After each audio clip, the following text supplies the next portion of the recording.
Olá, meus queridos, vamos para os comentários do episódio número 4 do Dr. Stone, onde finalmente o Senku vai fazer pólvora. Finalizamos o episódio 3, onde o Senku conseguiu reunir os ingredientes básicos da pólvora, ele consegue uma fonte de enxofre e com isso então ele faz pólvora no episódio número 4 para se defender contra os possíveis ataques do Tsukasa.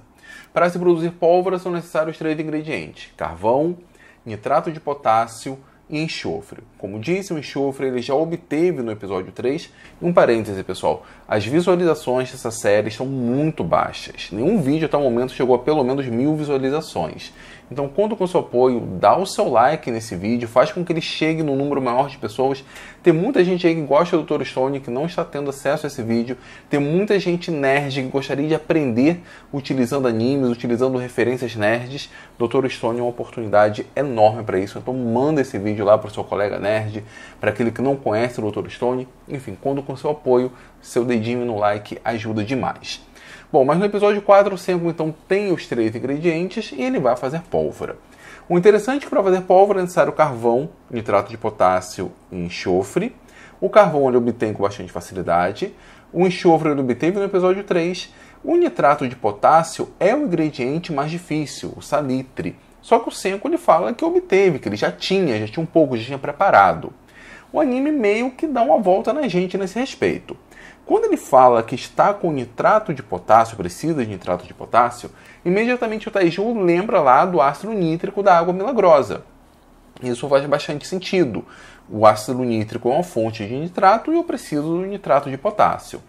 Entretanto, o Tsukasa ele começa a pensar, tem ali até uma cena de flashback, quando o Senku falava da importância do carbonato de cálcio. E o carbonato de cálcio teria 4 utilidades. Depois ele desconversa e fala que apenas 3.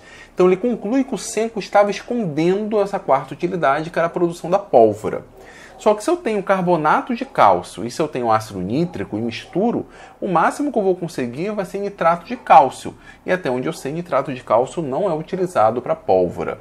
A pólvora é uma receita milenar que tem em sua composição enxofre, nitrato de potássio e carbono ou carvão. O Senku até coloca um pouco ali de glicose para dar um pouco mais de combustibilidade, mas essencialmente esses 3 ingredientes. De qualquer maneira, o Senku tem o nitrato de potássio. Ele mistura os 3, deixa todos muito bem compactados. Isso é importante porque os reagentes são apenas sólidos. As reações do estado sólido são reações lentas. Então, para que ela funcione, tem que estar todos os ingredientes, um em contato com o outro, bem compactados. O Senku utiliza um pedaço de madeira para isso.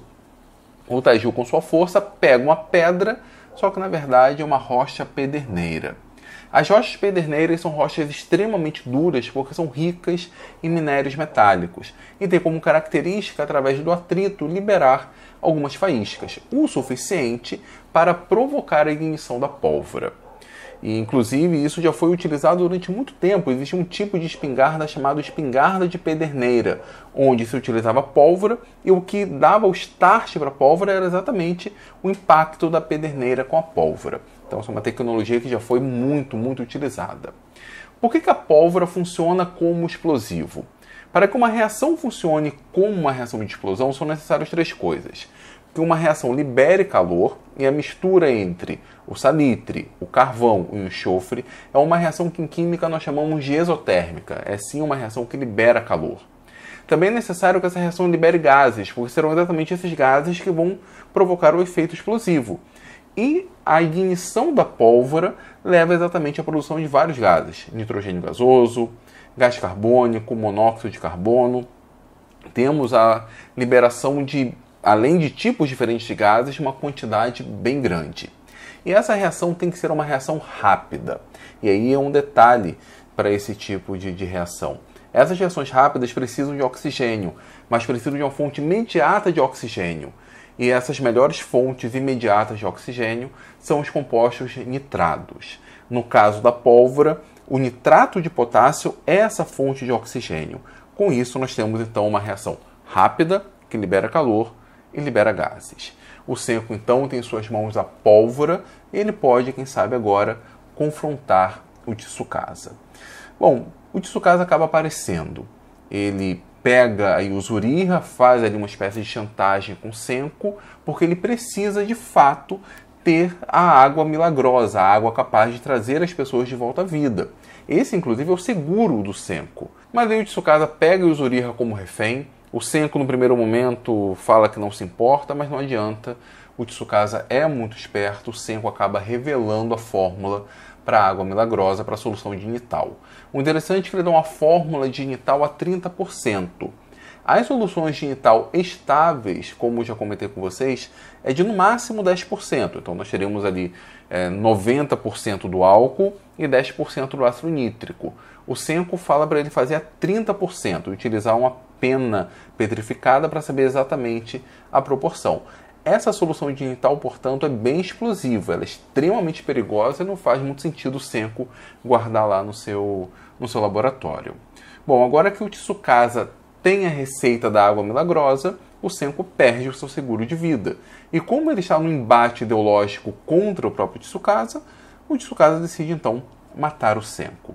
Ele até faz a ele uma proposta indecorosa, pergunta se ele não quer abandonar a ciência, pergunta se ele não quer se transformar num herege da ciência. É óbvio que o Senku nunca iria abandonar a ciência. Ele é um amante da ciência desde criança. Ainda criança ele conseguiu colocar um foguete em órbita. Ele nunca iria ceder a essa proposta do Tsukasa. O interessante é o conjunto de flashbacks que ele costuma ter. Vemos ele utilizando uma lente convergente para colocar fogo no papel.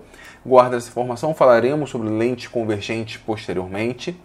Ele também faz ali a reação da termita, que é uma reação que foi utilizada em Breaking Bad. É uma reação simples também entre substâncias sólidas. Pó de ferro, aliás, pó de óxido de ferro com pó de alumínio. Quando colocamos uma fonte de energia inicial, o alumínio metálico e o óxido de ferro começam a reagir. O produto também é bem simples, temos a formação de óxido de alumínio e temos a formação de ferro metálico. Entretanto, a quantidade de calor liberada é tão grande que essa reação consegue chegar a 2.400 graus Celsius. Por isso que o Senku fala que está derretendo a panela, derretendo a frigideira. Bom, o fato é que, obviamente, o Senku nunca iria abandonar a ciência. O Tsukasa o respeita muito, mas como grande estrategista, ele entende que o Senku pode ser um inimigo muito poderoso no futuro. E temos, então, um golpe de misericórdia do Tsukasa no Senku. Na verdade, esse golpe é literalmente para matá-lo. Mas aqui vai um spoiler, né, pessoal? Estamos no episódio número 4 e temos 3 temporadas do Dr. Stone. Eu acho que o Senku ele vai sair dessa. Como ele vai sair? Falaremos disso no próximo episódio. E, aliás, pessoal, para o desenvolvimento do enredo, esse episódio 4 também foi bem interessante, porque até nesse momento, depois de milhares de anos com a humanidade petrificada, achamos que os únicos humanos livres são o Senku, o Taiju, o Yuzuriha e o Tsukasa. Mas aparece uma menina misteriosa. Faz, inclusive, sinais de fumaça, enfim. Será que tem outras pessoas além deles despetrificados? Se sim, que pessoas são essas? Veremos isso ao longo dos próximos episódios. Mas conto muito com o seu apoio. Por favor, dê o seu like. É muito importante. Comente aqui abaixo o que vocês acharam desse episódio. O que vocês estão achando nos comentários. Se não tiver nada a comentar, escreve Dr. Stone, que já ajuda muito. Se quiser apoiar financeiramente a Universidade da Química, pense em se tornar um membro. E se você, por um acaso, está assistindo esse vídeo isolado, não acompanhou a série, aqui eu vou deixar a indicação do vídeo número 1 e do vídeo número 2. Então vai lá, assiste o primeiro vídeo, depois o segundo, depois o terceiro, semana que vem assista o quinto. Enfim, fique aqui com a série do Dr. Stone, que você vai aprender bastante ciência com esse anime maravilhoso.